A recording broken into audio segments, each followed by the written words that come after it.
हेगर के साथ में घूम रही है, शर्म नहीं आता? उसको आया गुस्सा, बोली इसको कैसे मार डालू मैं, कैसे मारूं इसको मैं, लेकिन मार तो सकती नहीं, इतना हिम्मत है नहीं उसके पास। तब उसने पिन टोच टोच के उसको अंदर करवा दिया। याद आ रहा है? नहीं याद आ रहा? हाँ, अंदर करवा दिया। अब बेचारा यूहन्ना बपतिस्मा देने वाला जेल के अंदर है, लेकिन जेल के अंदर तो है, लेकिन मुंह पे पट्टी तो नहीं लग सकता। वहां से चिल्ला रहा है, अच्छा देवर के साथ में घूम रही है। उसको और गुस्सा आ रहा है, उसको कैसे मारूं, मारने का चांस ही नहीं है। एक दिन मौका मिल गया, उसकी बेटी डांस कर दी, राजा खुश हो गया, बोला मांग जो चाहती है मैं तुझे दे दूंगा। वो बोली अब क्या मांगू? मम्मी मैं क्या मांगू? कुछ मत मांग, उसका सिर मांग। इसका मतलब क्या है? इसका मतलब है जो सच्चा प्रचारक होता है ना, उसके पीछे हेरोदियास नाम की आत्मा लगी रहती है, जो रोक टोक नहीं सुनता है किसी का, सीधा बोल देता है, ए लड़का गर्लफ्रेंड के साथ में जाने का नहीं, काट दे उसको मन। ए लड़की बॉयफ्रेंड के साथ में घूमने का नहीं, काट दे उसको। ए भाई ऐसा नहीं चलता, अस्तमय तू नहीं करने का, ए ब्लू फिल्म नहीं देखने का। ए ऐसा जो बोलने वाले लोग होते हैं ना, उसके पीछे कौन पड़ा रहता है? हेरोदियास की आत्मा। सेवा करने वालों का ध्यान से सुनना, पता नहीं जितने भी सेवा करने वाले लोग हैं ध्यान से सुनना, सेवा करने वालों के पीछे अगर कोई हाथ पैर धो के पड़ा है तो उसका नाम है हेरोदियास की आत्मा। क्यों? क्योंकि उसको मालूम है कि उसका सारा भांडा फोड़ने वाले कौन है? आप ही तो है। आप ही तो उसका पूरा क्या बोलते हैं उसको नग्न कर देते हैं उसको सबके सामने, इसीलिए वो आपसे घृणा करती है। हाँ, कौन है वो? हेरोदियास। लेकिन हेरोदियास की शक्ति नहीं चलती है आपके ऊपर। क्यों? क्योंकि आपके ऊपर एलिया का सामर्थ्य है। समझने की कोशिश करना जरा। आपके ऊपर एलिया की सामर्थ्य है, क्योंकि प्रभु यीशु ने कहा एलिया की आत्मा किसके ऊपर है? बपतिस्मा देने वाले यूहन्ना के ऊपर। आपके ऊपर एलिया का आग है, आपके ऊपर एलिया का सामर्थ्य है, आपके ऊपर एलिया का भक्ति है, आपके ऊपर एलिया का अभिषेक है, आपके ऊपर एलिया का सामर्थ्य है, क्योंकि आपने वेदी को बनाया। इसीलिए होता क्या है, ये जो आत्मा है जिसका नाम है हेरोदियास, वो सोचती है कि मैं इसको कैसे पकड़ूं, तो क्या करती है मालूम है? सलोमी को भेज देती है। किसको भेज देती है? सलोमी। अभी आप बोलेंगे सलोमी का मतलब क्या होता है?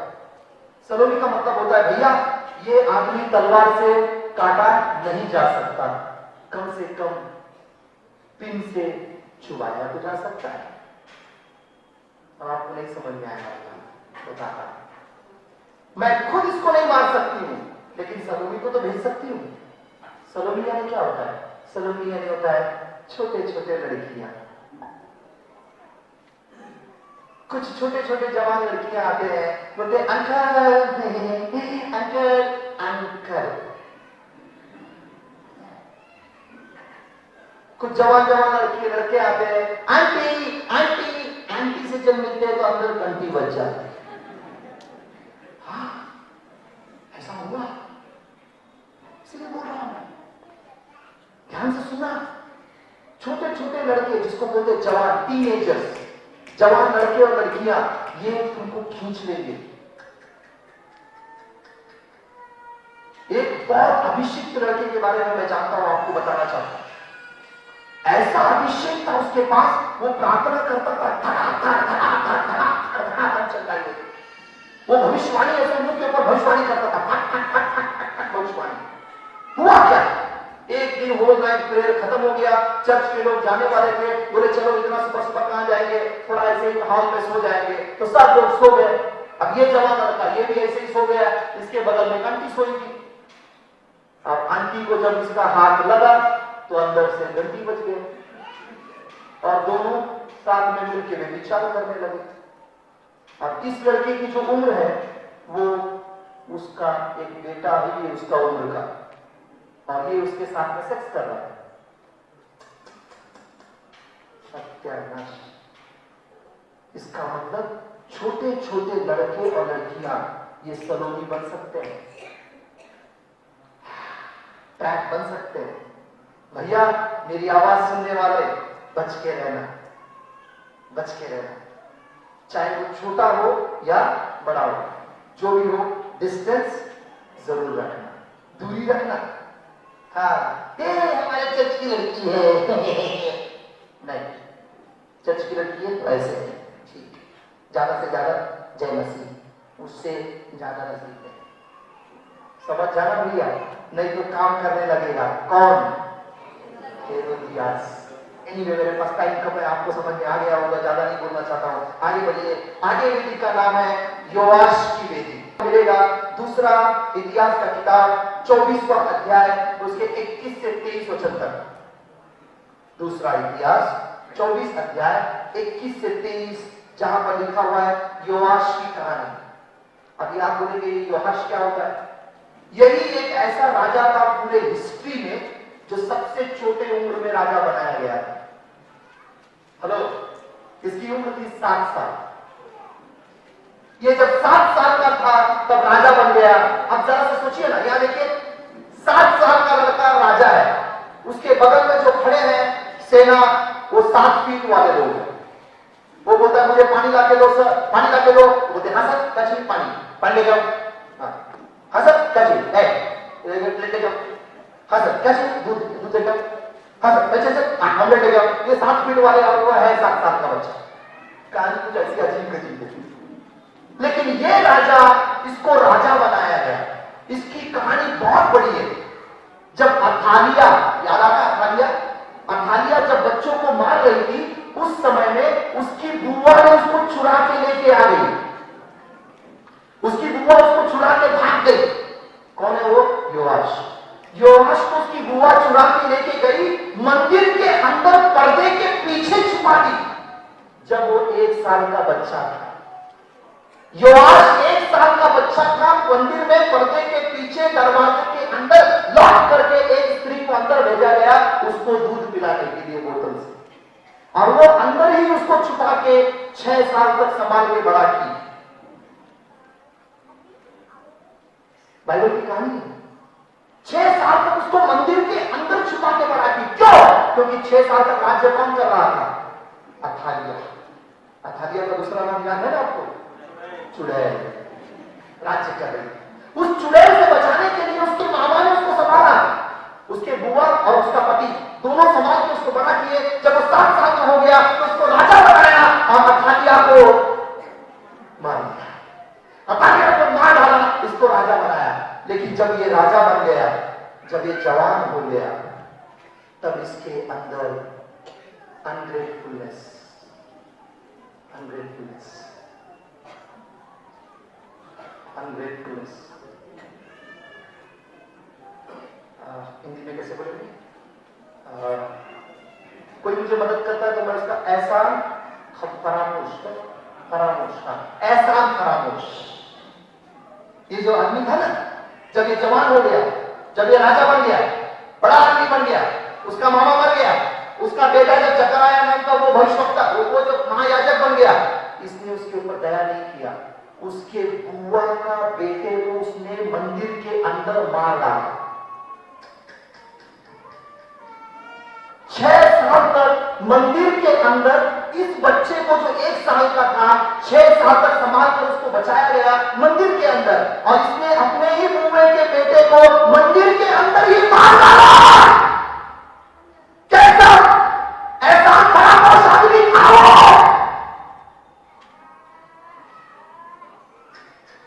कैसा आदमी था जिसके ऊपर रहम की गई, दया की गई, मौत के हाथ से छुड़ाया गया, चुड़ैल के हाथ से छुड़ाया गया, बचाया गया, बड़ा किया गया, राजा बनाया गया, वो एहसान भूल गया। ऐसे एहसान फरामोश का दूसरा नाम होता है योआश।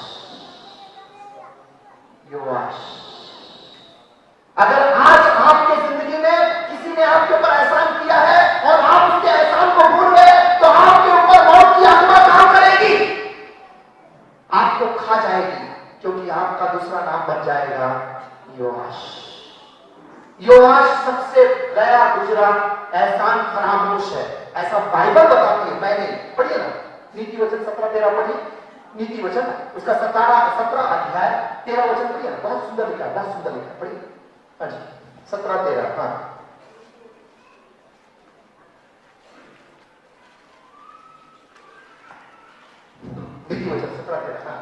जो कोई भलाई के बदले में बुराई करे उसके घर से बुराई दूर ना होगी।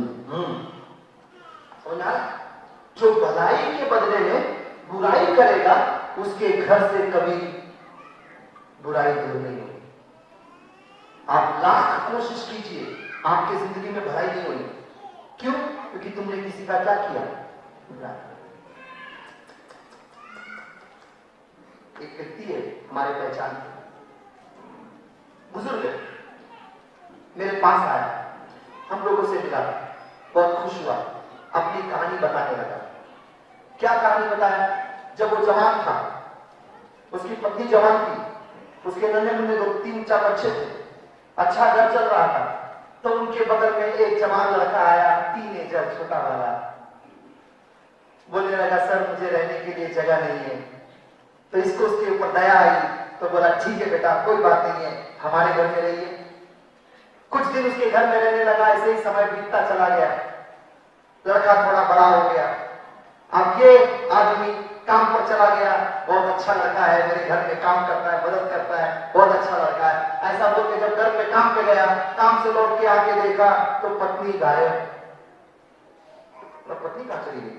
बच्चे को छोड़ के। पूरा अच्छा, शायद मार्केट गई होगी, 2 घंटा, 4 घंटा, 6 घंटा, 8 घंटा, रात हो गया, ढूंढने गया, मेरी पत्नी कहां गई? पता चला वो लड़के को लेके भाग गई। एहसान फरामोश, जिसने रहने के लिए जगह दिया उसी की पत्नी को लेके भाग गया। हेलो, अगर आपने किसी का एहसान फरामोश किया है तो आपके ऊपर बहुत बड़ा श्राप आएगा भैया। आज आपको क्षमा मांगना पड़ेगा। हाँ, ऐसा हुआ मुंबई में, मेरे साथ में हुआ। एक बहुत बड़ी मीटिंग थी, उस मीटिंग को हमने रखवाया था, बहुत बड़ी मीटिंग थी। तो वहां पर एक पास्टर मुझको बाहर मिले और बोले, ब्रदर क्या करूं, मैं अंदर आना चाहता हूं लेकिन मेरे पास टिकट के लिए पैसा नहीं है, और मेरे कुछ लोग हैं उनके पास भी टिकट का पैसा नहीं है लेकिन अंदर आना चाहते हैं, हमारे पास पैसा नहीं है, ब्रदर क्या आप मुझे मदद करेंगे? 2000 रुपया। मेरे पास भी पैसा नहीं था। मैं बोला, पास्टर जी मैं मदद तो करना चाहता हूँ लेकिन मेरे पास पैसा नहीं है, मैं क्या करूँ? मेरे फ्रेंड पास्टर दूसरे वहां पे, पास्टर जी आप जरा 2000 रुपया इनको दीजिए ना, कि मेरे अच्छे पहचान के पास्टर है, बहुत अच्छे हैं, दे देंगे आपको पैसा, ठीक है, प्लीज 2000 दीजिए ना। वो पास्टर बेचारे दौड़ के गए, एटीएम से पैसा निकाल के लेके आए, मेरे ही सामने 2000 रुपया, मेरे ही सामने उसको दिए। वो 2000 रुपया लिया, प्रोग्राम खत्म हो गया, सब खत्म हो गया। 1 महीने के बाद फोन किए तो बोलता, काय का पैसा? कौन सा पैसा? कौन सा टिकट? कहां का मीटिंग? ठीक है, जा रहे हैं हम लोग। एहसान फरामोश, आपके घर से बुराई दूर नहीं होगी भैया। लाख कोशिश करो, रबा वो रबा सब रबर बन जाएगा, लेकिन आशीष नहीं है। अब आपको सोचना पड़ेगा कि आपने अगर किसी के साथ में एहसान फरामोश किया है तो आपको जाके उसके सामने झुकना पड़ेगा, क्षमा मांगना। नहीं तो आप बोलोगे, घर से मैं तोड़ता हूँ, ऑनलाइन पे तोड़ने का सिखा ना मेरे को, ऑनलाइन पे तोड़ता हूँ। ये ऑनलाइन पे तोड़ने वाला चीज नहीं है, ये offline and online and online and online, समझ में आ रहा है? ये सब लाइन है, ऑनलाइन पे तोड़ने का नहीं, आपको झुकना पड़ेगा। आज जमाना ऑनलाइन पे आ गया, हम लोग ऑनलाइन नहीं, सब डाउनलाइन, आपको उतरना पड़ेगा नीचे। समझ में आ रहा है क्या? अगर आपने किसी के साथ में भी एहसान फरामोश किया है, बहुत बुरा होगा भैया, बहुत बुरा, बहुत बुरा। आपके मम्मी पापा ने आपसे बहुत एहसान किया लेकिन तुम थोड़ा सा बड़े हो गए, कमाने लगे तो उन्हीं को लूटने लगे, बहुत बुरा होगा। एनीवे, जो भी एहसान फरामोश किए आपको झुकना पड़ेगा। एनीवे, चलिए थोड़ा सा तेजी से बढ़ते हैं। अगला है दोतान, अबीराम एंड कोराह। दोतान, अबीराम, ये आपको मिलेगा गिनतियों का किताब 16 अध्याय 30 से 32। यहाँ 3 लोगों का नाम है, कोराह, दातान और अबीराम। उसमें इंपॉर्टेंट पर्सन है कोराह। ये कोराह जो था बड़ा अजीब गरीब आदमी था। ये विरोध में चला गया मूसा के, और मूसा के विरोध में खड़ा होकर बोला, क्या है हमारे ऊपर भी तो अभिषेक है, हम भी तो प्रचार करते हैं, हम भी तो चंगाई करते हैं, हमसे भी तो परमेश्वर बोलता है, तो आप कौन से हीरो बन रहे हो? ऐसा बोल के वो विरोध में खड़ा हो गया मूसा के। बाइबल बताती है जब वो मूसा के विरोध में खड़ा हुआ तो मूसा बात कर ही रहा था, धरती फट गई, कोरा उसके अंदर गिर गया, उसके 250 लोग उसके अंदर गिर गए, कोरा चला गया नरक में। ऐसा लिखा हुआ है 16 अध्याय उसके 32 वचन। कितना क्लियर लिखा हुआ है नंबर्स गिनतियों की किताब में। और नहीं पढ़ने की जरूरत नहीं। इसका मतलब यह है कि भैया अगर आप भंड करोगे, भंड को क्या बोलते हैं हिंदी में भैया? अगर आप ये करोगे, विरोध करोगे, ध्यान से सुनना, परमेश्वर के वचन का विरोध करोगे, बहुत भारी पड़ेगा, बहुत भारी पड़ेगा। ये वेदी का नाम है कोरा की वेदी। अगर आपके जीवन में कभी आपने ऐसा सोचा है कि आपने विरोध किया है परमेश्वर के वचन का, परमेश्वर के जीवन का, परमेश्वर के सामर्थ का, तो भैया आप पूरा की तरह फट के अंदर घुस जाओगे। इससे पहले क्षमा मांग लो और प्रभु के राज्य के लिए लौट आओ। आमीन। समझ में आ रहा है? थोड़ा सा मैं तेजी से दौड़ रहा हूं, चलेगा क्या? Very good. चलिए ना अगले वेदी में चलते हैं। अगले वेदी का नाम है एसाऊ की वेदी। एसाऊ बोलते हैं ना, एसाऊ की वेदी। अब ये एसाऊ की वेदी आपको मिलेगी उत्पत्ति 25वें अध्याय से 32 से 34। उत्पत्ति 25वें अध्याय में 32 से 34 और 27वें अध्याय का 34 वचन। 27-34 ये एसाऊ की कहानी है। अब मुझे बताइए एसाऊ ने क्या किया? एक बार के खाने के लिए अपना पद बेच दिया। हेलो हेलो, ये देखो, एक बार के खाने के लिए अपना पद, इसीलिए 27 अध्याय के 34 वचन में लिखा है वो अपने पापा के पास गया और बोलने लगा, पापा मेरे लिए क्या चाहिए?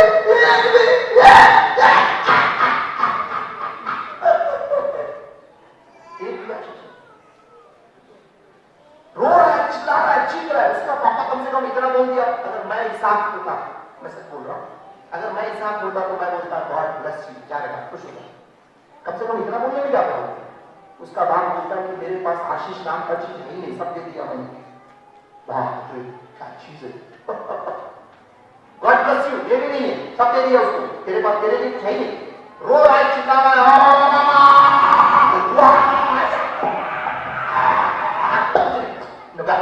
इसका मतलब उसने बेच दिया। क्यों ऐसा किया? क्योंकि उसको एक बार के खाने का इंपॉर्टेंट था। इसीलिए एसाऊ का नाम इब्रानी की किताब में लिखा हुआ है। 12 अध्याय में इब्रानी की किताब में उसका नाम लिखा हुआ है एसाऊ। क्या बोल के लिखा हुआ है? एसाऊ की तरह व्यभिचारी मत बनो, है ना? 16 वचन में लिखा है ना? क्या लिखा हुआ है? एसाऊ की तरह व्यभिचारी मत बनो। अब मुझे बताइए, वो खाना नहीं खाया, हेलो, वो खाना खाया, इब्रानी की किताब में लिखा है व्यभिचारी मत बनो, नहीं? हेलो समझ आ रहा है नहीं आ रहा? वो खाना खाया, इब्रानी की किताब में लिखा है व्यभिचारी मत बनो, राइट? इसका मतलब बताता हूं, इधर देखो, इधर देखो, आप बस में बैठे हो, ऑटो में बैठे हो, बगल में लड़की बैठी है, आपके हाथ में मोबाइल है, लेकिन धीरे से हाथ उसके सीने पे चला जाता है। मौका मिल रहा है तो मार दो चौका, बाद में घर पे जाके क्षमा मांग लेंगे। लेकिन बेवकूफ, तेरे इस टचिंग की वजह से तेरा स्वर्ग के राज्य की आशीष हो रहा है, हो रहा है। एक बार के टचिंग के लिए तेरा राज्य हो रहा है। हेलो, एक बार के टचिंग के लिए तेरा राज्य हो रहा है। एक चुम्मा उससे मिलने वाला है आज, लेकिन वो चुम्मा तुझको नरक के आग में डाल सकता है। इसीलिए बाइबल में लिखा है एसाऊ की तरह व्यभिचारी मत बनो। व्यभिचार तो किया नहीं उसने तो बेचारा खाना खाया, व्यभिचार की कहानी उसकी नहीं है। फिर व्यभिचार क्यों लिखा है? क्या लिखा है इब्रानी की किताब में? इसका मतलब एक बार चांस मिलेगा, इसीलिए परमेश्वर को मत छोड़ो। घटना बताता हूं, मेरा एक फ्रेंड है, इसकी घटना बताता हूं। वो वॉचमैन का काम करता था, गैरेज में वॉचमैन का काम करता था। रात को खटिया लगा के सोता था ताकि गैरेज का कोई सामान चुरा के ना ले जाए। एक दिन ऐसा हुआ, 3 बजे उसकी आंख खुली, खटखट खटखट आवाज आया। जब आंख खोल के देखा तो एक जवान लड़की, चोर जवान लड़की, उसके हाथ में बड़ा बड़ा थैली था, सब नट बोल्ट और बड़े बड़े जो होते हैं ना स्क्रू ड्राइवर, वो ये सब उठा के भाग गई। इतना सारा सामान उठा के भाग गई। अब ये बोला बाप रे, इतना सामान अगर चोरी हो गया तो मेरा बिजनेस, मेरा धंधा गया, मैं यहाँ से निकाल दिया जाऊंगा। ये उसके पीछे दौड़ने लगा, ये उसके पीछे दौड़ रहा है। वो चोर थैली लेके भाग गई रात को 3 बजे। अब ये उसके पीछे भागने लगा बहुत तेजी से, दौड़ धाड़ के। एक जगह में उसको पता चल गया कि अब मैं और ज्यादा दौड़ नहीं सकती हूँ। वो ट्रक के नीचे घुस गई, एक खड़ी हुई ट्रक के नीचे घुस गई। ये भी उसके नीचे घुसने लगा, बोला चल बाहर। जब उसको बाहर बुलाने लगा तो उसको समझ में आ गया अब ये मुझको पकड़ लिया, अब मुझको सीधे लेके जाएगा और पुलिस स्टेशन में डाल देगा। अब पुलिस थाने में मुझको वहां पे मरना पड़ेगा। तो क्या बोली मालूम है क्या? प्लीज मुझे पुलिस को मत सौंपो, प्लीज ये लो ना, कपड़ा खोल ले। जवान लड़की चोर अपना कपड़ा खोलने लगी, बोली लो ना, मेरा शरीर लो, लेकिन मुझे पुलिस स्टेशन मत दो। आप मुझे बताइए 3 बजे रात को उसको कौन देखने वाला है? वो लड़का उसका मजा ले सकता था, सामान ले सकता था, बोल सकता था जब, लेकिन वो लड़का विश्वासी था। उसने कहा मैं कपड़ा मत खोल, मेरा सामान मुझे दे और चलिए दोबारा बता। उसको देखा भी नहीं, उसका सामान दिया, उसको भगा दिया। समझ में आ रहा है इसका मतलब क्या है? देखो ना कितना क्लियर है। ऐसा एक बार भी खाने के लिए अपना पद खो दिया। भैया अगर आपको कोई चांस मिलेगा, चांस मारना मत। क्यों? जिंदगी बर्बाद हो जाएगी। एक बार के खाने के लिए स्वर्ग राज्य से पत्ता कर दिया। इन्हीं आपको समझ में आ गया होगा। आगे बढ़े अगले वेदी का नाम, बस हम लोग खत्म करने वाले हैं। अगले वेदी का नाम है निम्रोद की वेदी। ये आपको मिलेगा उत्पत्ति उसके 10 अध्याय में 8 से लेकर 12 तक। उत्पत्ति 10 में 8 से 12। निम्रोद कौन है? ये निम्रोद बाइबल में लिखा है दुनिया में सबसे पहला हीरो। हेलो मेरे बाइबल में लिखा है, ये एनएलटी जो है ना, एनएलटी बाइबल में लिखा है दुनिया में सबसे पहला हीरो इस दुनिया में जो पैदा हुआ उसका नाम है निम्रोद। देखो आज दुनिया में बहुत सारे हीरो है, भोजपुरी में हीरो है, बोल भाषा में हीरो है, मुंबई में हीरो है, हर जगह में हीरो मिलते हैं आपको। लेकिन दुनिया में सबसे पहला कहानी शुरू हुआ अगर किसी हीरो से तो उसका नाम है निम्रोद। आपको समझ में आ रहा है? क्यों? क्योंकि उसके जैसा शक्तिशाली दुनिया में, अरे भैया वो सिंह के दोनों शेपुट को पकड़ के, पूंछ पकड़ के घुमाना ऐसे, ये देखो ऐसे, सिंह दो सिंहों को ऐसे घुमाना ऐसे, और उड़ते हुए पक्षियों को मारता था, पक्षियां नीचे गिरी। इतना शक्तिशाली था, उसका नाम था निम्रोद। ध्यान से सुनना, इस दुनिया में बहुत सारे निम्रोद आपको मिलेंगे। वो सब हीरो हीरोइन लोगों का नाम। अगर आप उनके पीछे भागोगे आपकी जिंदगी बर्बाद हो जाएगी। ये निम्रोद सब लोगों को बर्बाद कर दिया, परमेश्वर के विरोध में लेके गया। आज आपको सोचना पड़ेगा, नहीं मैं नहीं, मुझे परमेश्वर के विरोध में बंद नहीं करना है। वही तो व्यक्ति था जो लोगों को बोल रहा था चलो कमान हम लोग परमेश्वर के विरोध में बनाएंगे, और परमेश्वर के विरोध में काम करने लगा। निम्रोद यानी क्या? इंटेलिजेंट। निम्रोद यानी क्या? शक्तिशाली। निम्रोद यानी क्या? फेमस। निम्रोद यानी क्या? चाहने वाला। निम्रोद यानी क्या? हर जगह में फैला हुआ। निम्रोद यानी क्या? जिसके सिग्नेचर को लेने के लिए लोग भाग रहे हैं। निम्रोद यानी क्या? उसका चेहरा देखने के लिए लोग अपना काम धंधा छोड़ के बैठे हुए हैं। ऐसे लोग आपको गिरा देंगे। ऐसे लोगों के पीछे भागना नहीं, चाहे वो हीरो हो या हीरोइन, भाव नहीं देने का, कचरा है वो। समझ आ रहा है आपको? इसका मतलब निम्रोद के पीछे भागना नहीं। इस दुनिया में बहुत ऐसे लोग हैं, ऐसा भाषण देंगे आपको, आपको भूख ही नहीं लगेगी, भूख नहीं लगेगी, आपका भूख मर जाएगा, आप ऐसा देखते रहेंगे। उनके उनके उनके शब्दों में इतना स्वीटनेस रहेगा, इतना सुंदर रहेगा, आपको बहुत अच्छा लगेगा। लेकिन भैया वो आपको गलत रास्ते पे लेके जा रहा है। चलिए थोड़ा सा जल्द से आगे बढ़ते हैं। अगला है, उसका नाम है केन। देख लीजिए कितने नंबर वाला है ये। वाह, बहुत खूब, खुश लगा मुझको। 20वें वेदी का नाम है केन की वेदी। अब केन ने कौन सी वेदी बनाई थी भैया? केन का नाम आपको मिलेगा यहूदा की किताब में। यहूदा की किताब में उसका नाम मिलेगा पहले अध्याय के 11 वचन में। केन जो है बड़ा भयानक आदमी था। इसकी कहानी उत्पत्ति में है, आपको सभी को पता है। केन इस दुनिया में सबसे पहला पैदा होने वाला इंसान था। इस दुनिया में पहला पैदा होने वाला इंसान। आदम हमारी तरह मम्मी से पैदा नहीं हुआ, डायरेक्ट बनाया है, लेकिन मां से पैदा होने वाला पहला इंसान केन, लेकिन श्रापित निकला।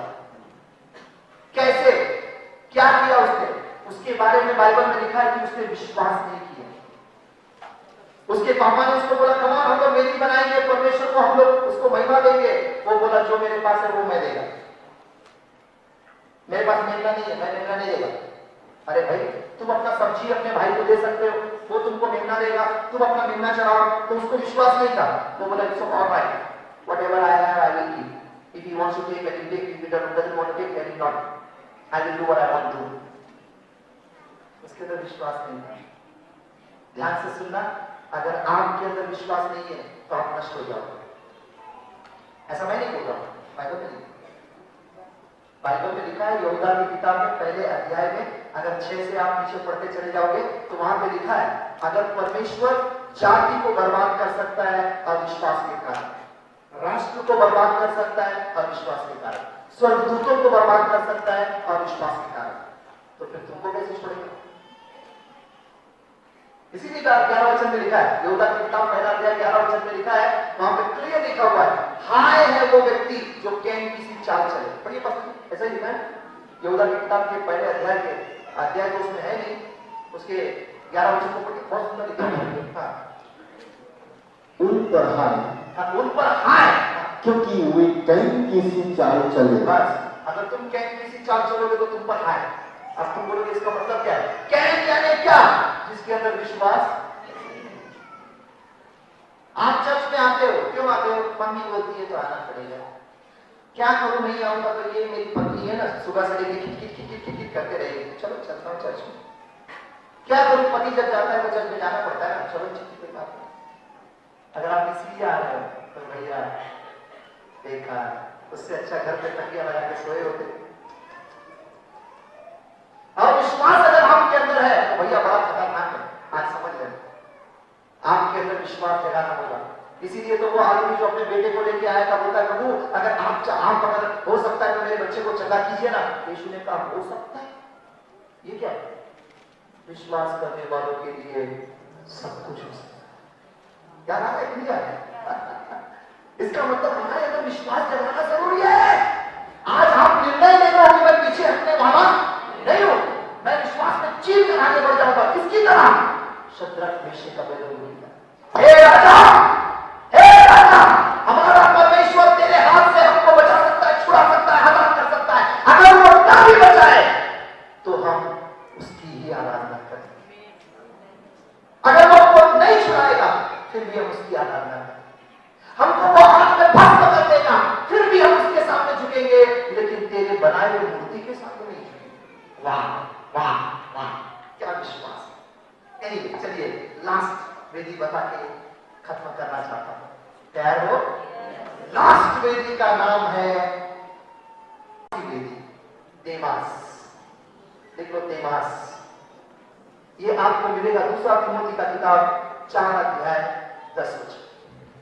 देमास, देमास कौन है भैया ये देमास? पढ़िए, पौलुस लिखता है, बोलता है क्या करूं, देमास मुझको छोड़कर चला गया। पढ़िए बस, बहुत सुंदर लिखा हुआ है 2 तिमोथी का किताब उसका 4 अध्याय के 10 वचन।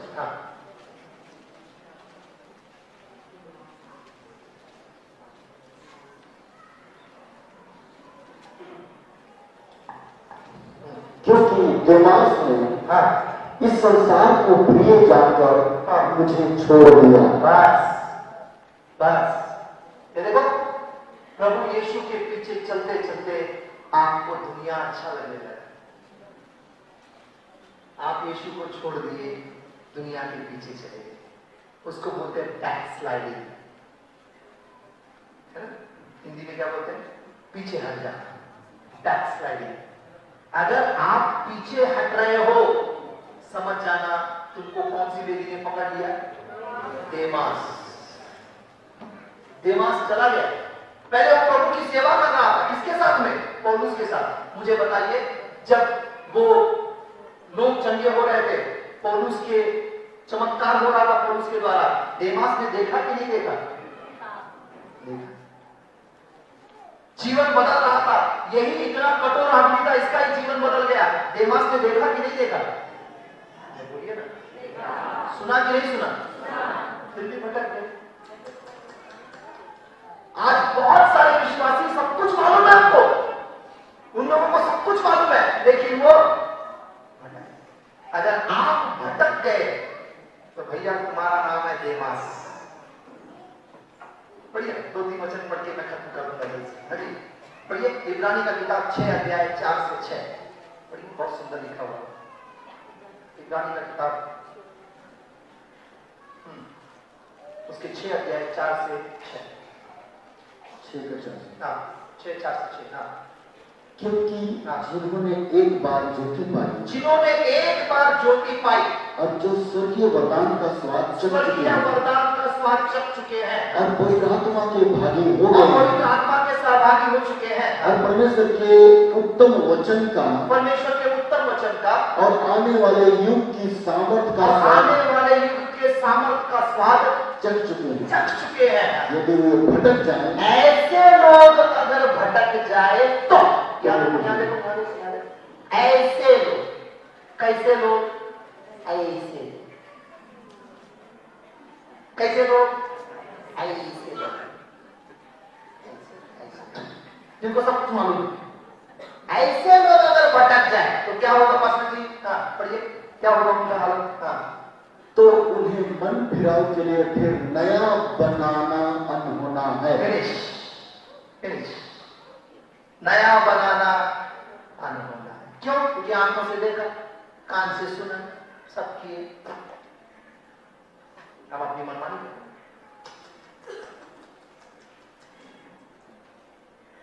क्यों? पढ़िए बस। क्यों? क्योंकि वे परमेश्वर के पुत्र को अपने लिए, परमेश्वर के पुत्र प्रभु यीशु मसीह को अपने लिए फिर क्रूस पर चढ़ाते हैं। फिर से सलीब पर चढ़ा दिए।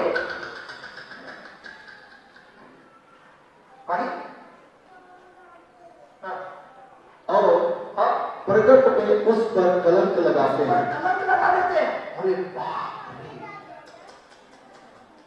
पास्टर जी, इब्रानी 10 अध्याय 26-27 पढ़ के सुनाइए जरा, ध्यान से सुनना।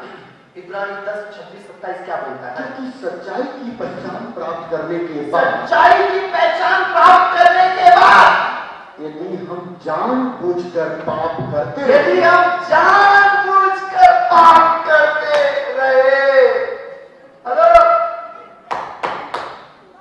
जानबूझकर जानबूझकर जानबूझकर जानबूझकर जानबूझकर जानबूझकर पाप करते रहे तो पास्टर जी, तो पापों के लिए फिर कोई बलिदान बाकी नहीं। फिनिश। सलाम, जाइए, दरवाजा खुला, चौड़ा रास्ता है, टेंशन नहीं, बिंदास चलते रहो, नरक में चला जाए। मैं नहीं बोल रहा, बाइबल में लिखा, बहुत क्लियर लिखा हुआ है। आज हम लोगों को ये सोच लेना है कि नहीं नहीं नहीं नहीं, नहीं मैं मानने के लिए मैं छूटना नहीं चाहता, मैं छूटना नहीं चाहता। आज आपको सोचना है भैया, समझ लेना है, बहुत जरूरी है। आज आपको निर्णय ले लेना है, नहीं बहुत जरूरी है, बहुत यानी बहुत जरूरी है भैया। क्या लिखा हुआ है कि अगर हम भटक जाए, कैसे? जानबूझकर, तो आज निर्णय ले लो, खुदा मैं पीछे हटने वाला नहीं।